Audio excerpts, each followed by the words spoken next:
All right, guys. So I want to talk to you guys real quick about the perception that Christianity and white supremacy have been hand in hand together, and how people cannot decipher an actual Christian, a grassroots Christian, from a false Christian. And if you read the Bible in the text, and even if you read it, if you don't know how to interpret it, you will see how to decipher between a Christian and a false Christian, because the Bible does speak highly on that. Okay, so slave masters in the transatlantic slave trade, or the Ku Klux Klan, who pose as Christians and use Christianity to enforce their agenda, those are not Christians. Despite what title they claim, they only use that title to be able to have power over the slaves. And the reality is they could have used anything. They could have used Muslims, Christianity. They chose Christianity because that's what was popular at that time for that region. So all they did was rip out scriptures in Exodus 21 that goes against the concepts and practices that they exhibited, and they only highlighted slavery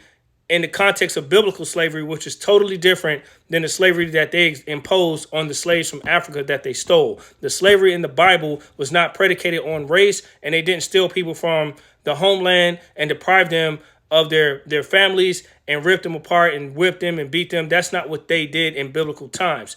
That word slavery is not to be confused with the slavery of the African slaves. So I just want to make that clear. So I'm going to go to a couple passages just to help give you some better understanding. Now, although slavery was something that took place throughout mankind's history, there were a lot of scriptures to show how it should be regulated. And keep in mind, slavery in the context of biblical times was like an employee today, not like a slave getting whipped and beaten for being black. Like totally different, concept and treatment. So let's look at some scriptures. All right, so I'm not going to read the entire chapter, but right here in Exodus 21, it talks about a servant, and this was for the Hebrew people. Keep in mind, chosen people at that time. This wasn't even for Gentiles. But if you serve, it'll be for 6 years. And in the seventh year, you shall go free without paying anything. Now, we all know the slavery in America lasted about 400 years, so it wasn't 7 years at all. And you scroll down here to verse 16. Anyone who kidnaps someone is to be put to death, whether the victim has been sold or still in the kidnapper's possession.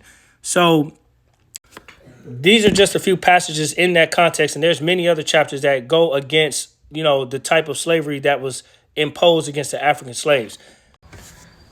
And lastly, the original grassroots of Christianity was started in Ethiopia, in Africa, around the 4th century AD. So that's a 1,000-year gap between the origins of Christianity and the transatlantic slave trade and the misuse of Christianity by those supremacists who were not really Christians.